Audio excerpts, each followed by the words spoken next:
Writer PH. Our first question will be coming from Sir Butch Francisco. How about the microphone, please? Mikey, hello, Mikey. Mikey, run! Go, Mikey! You can do it! Okay. Sir Butch.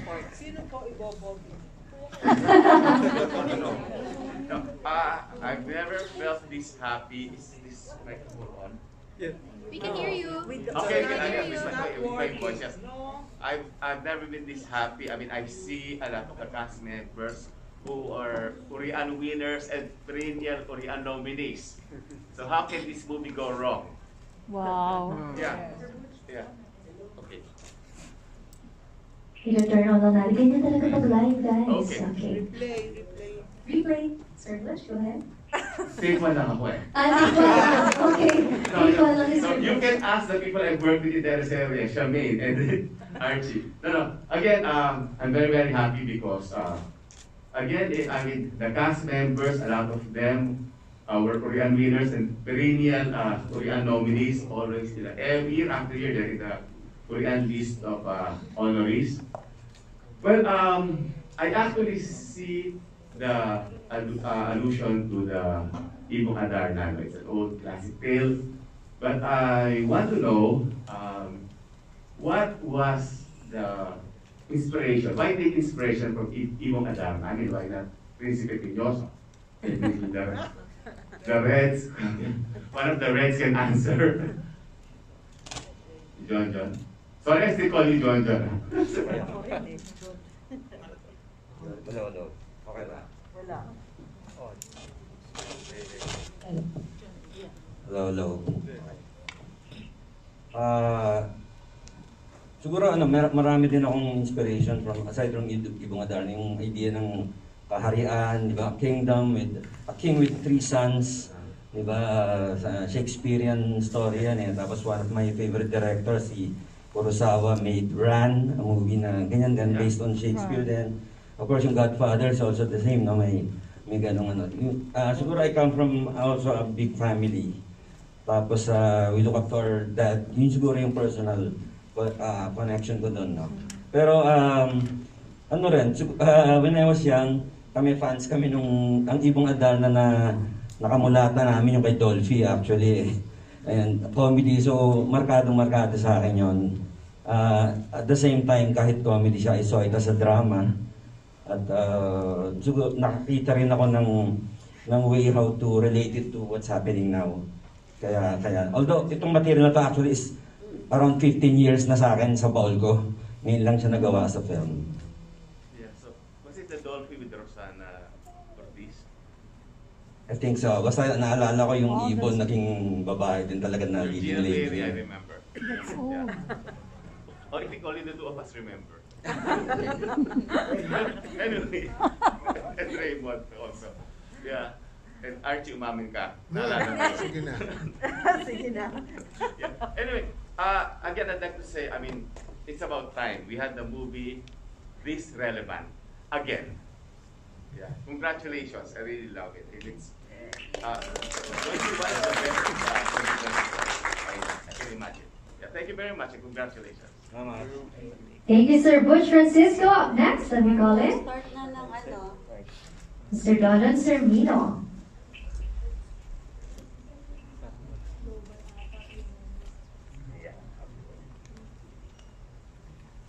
Ayan, okay, magandang gabi.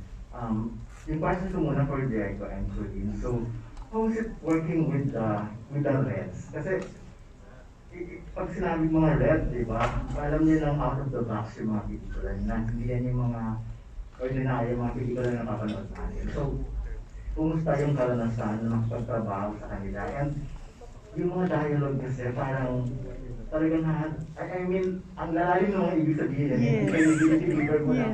Hindi ganun, kailangan maramdaman mo yung ibig sabihin ng lengguwahe, ng dialogue. And yun, tapos follow ko na rin, kasi katrabaho nyo rin lahat ng mga great character actors or actors talaga, yung mga hinahangaan namin dito. So, kumusta yung experience nyo, the whole experience?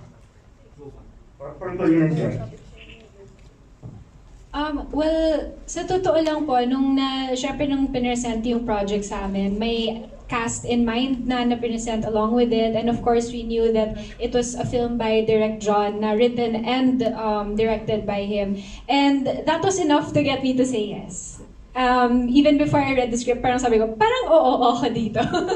And then I read the story and nagustuhan ko siya, you know, everything that the film, parang all of the underlying meanings also sa film, everything that it represents, nagustuhan ko din. And I love how everything came together. But as far as working with everybody, it was definitely a good experience. And I knew talaga na I would learn a lot from that experience. And that's really one of the top reasons why I wanted to jump in this project right away. And siguro another feeling then was intimidation for me. Kasi I'm really my own worst critic ever since talaga. And until now, ganun pa rin. I really am very hard on myself. But to be surrounded by such talented people, it's a good kind of pressure. It's a good kind of intimidation. Pero the fact that everybody was so easy to work with, napakagaan lang ng set namin, malaking bagay talaga yon to get me through this project.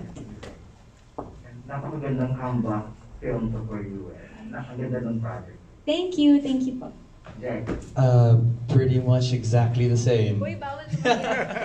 Copy paste. Yeah, exactly the same. When I was intimidated, especially working with the likes of everybody seated at this table right now. As in lahat. Kahit naman hindi pa yung mga veteran actors, kasi sila JC lang ka-eksena ko, kinakabahan na ako, alam ko magaling to. Or like si Kuya Mark Anthony, si Coleen, comeback niya.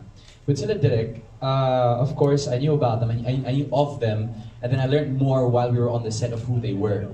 And I was like, okay, sige. I was waiting a long time until the day came that I had a lot of scenes. I was like, hindi pa first day, hindi pa second day, kailan pa to? So the more that the days passed, the more nervous I got. But then when we first took our first scene together, sabi ko, hinayaan niya lang ako ah. Like, he just let me do how I imagined the scene to come out. And afterwards, I went to direct, okay ba yun? Yes, perfect, kuha mo. Huh? Yeah, kuha mo siya. Okay, thank you. Next, one more shot? Hindi, moving on na tayo. Huh? Yeah, you got it. So, okay, thank you. So, nawala yung kaba ko kaagad. When I feel that the director is giving me the trust to be able to portray the role or to do the scene the way it should be, after I got it the first time, I got more comfortable and I got used to it and I liked that. And I got that from the director and I got that from the whole cast, whole crew, everybody. Ayan, okay. Isa pa pala, last na lang. Direct, kumusta yung performance? It's first time mo silang makatrabaho. Yung dalawa. First time. Usually when I work with actors, hayaan ko muna, tinitingnan ko muna kung anong gagawin nila. Ang comparison ko dyan is like painting eh. It's a blank canvas. Somebody has to put paint first and then we interact. No? Tapos, so yun, tinitingnan ko muna sa rehearsals or sa first take. And then we also talk. No? Kung like halimbawa kay Coleen before doing that, improv nga pala ni Coleen yan yung sa mirror. Lines niya yun, that's her script. Hindi na kita na-credit sa script, ha? So, improv niya yun. Nagulat siya nung ginawa namin. Pero ang unang tinanong ko sa kanya is, aware ka ba sa politics na nangyayari sa atin ngayon? Tapos sabi niya, hindi masyado updated, pero sinabi niya yung stand niya. Tapos sabi ko, okay, magkakasundo tayo dito. Kasi ganito yung idea ko, yung let's use the father as a metaphor, etc. And then nagbatuhan kami ng lines, pero siyang nag-improvise ng lines na yan. No? So, ganoon din kay Diego, no? Yung galaw niya, halimbawa, yung that death scene, no? Hindi siya, kung mapapansin niyo, we were working with one camera that time. Eh. So, sabi ko, ito yung space, ito yung gamitin mo yan. Basta, gusto ko ang sarap ng kain mo. Gusto ko sana manghinayang yung audience pag natapon na yung food. Ganun yung mga kwento ko sa kanya. Tapos, nakakasuka siya actually, direct. Very realistic. Yeah, kung nasarapan siya. Ngayon ko nga lang nalaman nakakalason pala ang pinakbet. Anyway, yun din, no? Yung movement sa kanya eh. Kaya, yun yung ways ko kasi, pag masyado mong kinontrol, mararamdaman yan mararamdaman sa camera, di ba? Mararamdaman ng audience. Kaya, kailangan bigyan sila ng laya na gawin yung sarili ng movement at mag-improvise. Okay, thank you, Direk. Allowed lang kami ng 2 questions. Thank you. Thank you very much. That was Don and Serena. Up next, we have Jojo Panaligan. Thank you. Direk, paano this is such a special, such a different movie, special na mapanood, especially sa panahon na ito. Paano nyo napili yung cast, particularly si Coleen, JC, Diego, Mark Anthony? Kasi alam ko magagaling sila, no? But I would never have imagined them doing this and doing it so spectacularly. So how did you know they would do this well? To be honest, mas comfortable ako. Usually kasi I just make my own films, no? I spend my own money to make my small films, very personal works. Tapos bihira lang yung ganito na I work with a bigger cast and with a mainstream company. So, andyan sila, Soliman, si Shamaine and Archie and Ronnie. No, sila yung makakampi ko lagi dati pa sa mga ginagawa namin. Tapos, si Diego and Coleen are from Viva. So, sa tagal ng 2 years din to kasi nagka-pandemic, nagbatukan kami ng iba-ibang artista. Of course, isa pa lang nandyan yung names nila. Ang daming, to be honest, ang dami yung mga names na na-bring up, syempre. Tapos, I was very open kasi sabi ko, may kakampi na naman ako eh. Pero kahit mga bata sila, pareho din ang pakiramdam natin, I also get intimidated eh. Lalo na mga kilalang artista sila, di ba? So, ayun, diniscuss namin, ang kadalasan kausap ko si Vincent Del Rosario. We discussed this, kung ano yung kayang gawin, ano yung advantages, working with these young stars. Tapos, precisely yun yung reason ba't ko sila gusto, na parang wala pa silang nagawang ganito. Tama. Ayun. So sa akin, gusto ko, it's something fresh for them, at sana importante ito sa kanila kapag ginagawa namin. Kaya sila na-consider dito. Kumbaga magaling na nga sila, mas lumabas pa yung galing nila, no? Tingin ko maraming ganong artista na baka hindi lang nabibigyan ng, kasi nasi-stereotype o kaya usually movies natin, syempre playing safe, di ba? Okay. Kaya, pero marami magaling na artista. Okay. Kay second question ko, kay Coleen and Diego, anong point nung binabasa niyo yung script or yung narinig yung storya na you realize this is an important film because it bears an important message, and what is that most important message for you?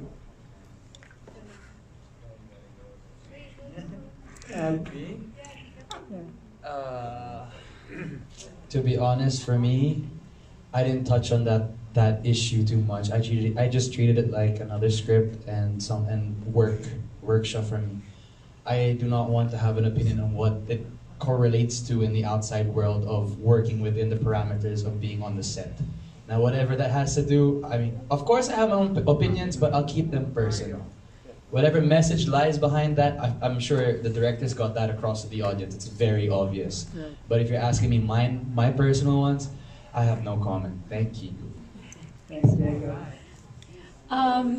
Well, I think it's important to know the vision of the director and the writer. And I mean, it's a great na iisa lang siya, yung director and writer namin. So the vision was very clear. And it's important to know then where you stand with that. Sa akin naman, whatever yung gustong iparating ni Direk, I wanted to help him bring that vision to life talaga. So I believe that, you know, when you magbubuo ka ng isang team, somehow you all have to have that same, yung sasakyan yung vision talaga ng director. And I like how this film could mean so many things. It doesn't just mean one thing, you know. Ang daming pwedeng ihugot dito sa film na to. Ang daming possible na parang ways to apply the story of this film. Parang ang lawak. And ako, yung main takeaway ko dito talaga sa film na to is yung revenge aspect, for example, that's a completely different idea also. So, what I like about this film, that what stood out for me is that there's no fulfillment in revenge. It's a never-ending cycle. When you choose the wrong path, it's a never-ending cycle. So it's always better to choose good, to choose the narrow path, the better path, and yun. So that's what stood out for me more than anything. That's a timely point you made. Thanks, everyone. Thank you very much. That was Judge Rodriguez. But before we move on, may I call in Sir Raul Morin, who plays the crazy guy. We would like to invite you to sit down and rise. A lot of hands, everybody.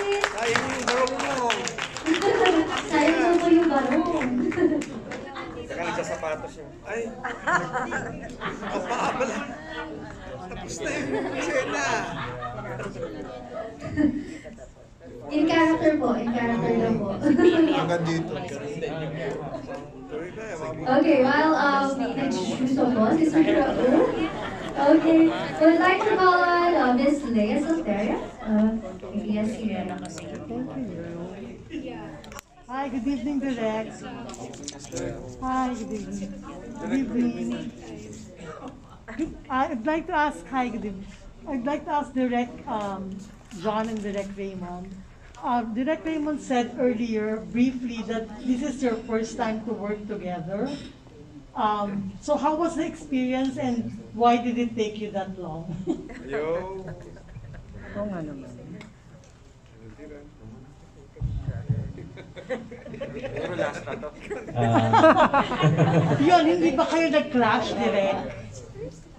Hindi, Kaya naman ako, Direk. Isiset ko lang, si John is older than me. Yeah. Kuya ko siya. Pero nauna ako maging filmmaker. Pareho kami nag-fine arts so we were into painting. So siya, visual arts talaga siya, painter siya. I was already making films. Pero ginawa ko siyang artista sa una kong short film eh. So actually, you can say that was the first time we collaborated. Kaya What was that he was the actor. short film? Ang Magpakailanman, yun yung first short film ko.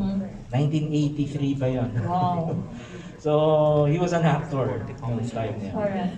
Now, nung naging filmmaker na siya, parang it's more, siguro pwede mo sabihin respect sa works kasi magkaiba kami. And then, si John also got into television. Iba yung ano niya, ako I got into TV commercials. And then I was doing short films and independent films. So parang magkaiba kasi yung ginagawa namin. So, parang gano'n, hindi lang namin naisip na mag-collaborate. So Until now, yes. So until biglang in-invite niya ako na baka gusto mo mag-cinematographer. Direct John. Siguro last na namin to. Promise. Yun nga, yung unang collaboration is when he got me as an actor. By accident, kasi nag-shoot kami sa bundok. Yung actor niya nag-back out on the last minute. So ako lang yung isang extra But tao. that was 30 years ago, Yeah, Direk. that was 40 pounds ago. So yun, naging artista ako doon. I always say I started from the top eh. Then I work my way downhill. Pero anyway, ako I consider kahit hindi kami nag-work in one project, parang we're always working together kasi we watch each other's works and talk about it. So, naman, pwedeng off-cam or working, parang ganun sa akin. Alright, thank you, Direk. Can I ask the cast who are here? Are you like the lead actors? Are you very satisfied with the acting that you delivered? According ba talaga sa instructions ni Direk yun? Yes. I think let's start from the left, sir. Well, yes. Naturally ko na yung taong krasa eh. Hindi ko na kailangan yung arte. Thank you. Thanks. Thanks po. Sa akin, I always respect pa rin yung direction ng director. Kasi pwede mo naman bago-baguhin. Pero pag sinabi niya, okay na sa akin yan, good na ako doon. Thank you. Yeah, it's good. It's good. Thank you. Ang tipid! Oo, si John kasi, I think he cast, depende sa character, ano? Inaano mo na You play a bad girl here for a change. Oo, normally kasi galing ako sa TV na mabait, na nanay, ganyan. That's why when John sent me the script and he told me nga na matagal na gusto niyang gawin, na nagustuhan ko naman talaga agad, pero talagang pumasok sa isip ko, I have to physicalize the role. And I did spend some time changing the way I look from the way people perceive me on television, na long hair, na uban, because I had to parang kumbaga, na-excite ako na mag-create ng character to suit his story. Kasi, schoolmate ko yan high school. Really? Oo. In UP? Hindi, sa Philippine High School for the Arts. So, parang na-excite ako din para sa kanya na after such a long time, di ba? But si John kasi is such a generous director also. Yung parang, he will give you the script and then he will trust you to do what you want. Although, first, ano ba yun? Basta naalala ko, may binigay siya sa aking direction, tapos hindi ko sinunod. Tapos sabi niya, ganyan ka naman hindi ka talaga sumusunod sa akin. Pero after that, pinabayaan niya na ako. Kasi hindi ako sumusunod. Masaya ka naman, John. Okay naman sa'yo. Thanks. Yes. Ayun, kasi syempre it's your first time working together.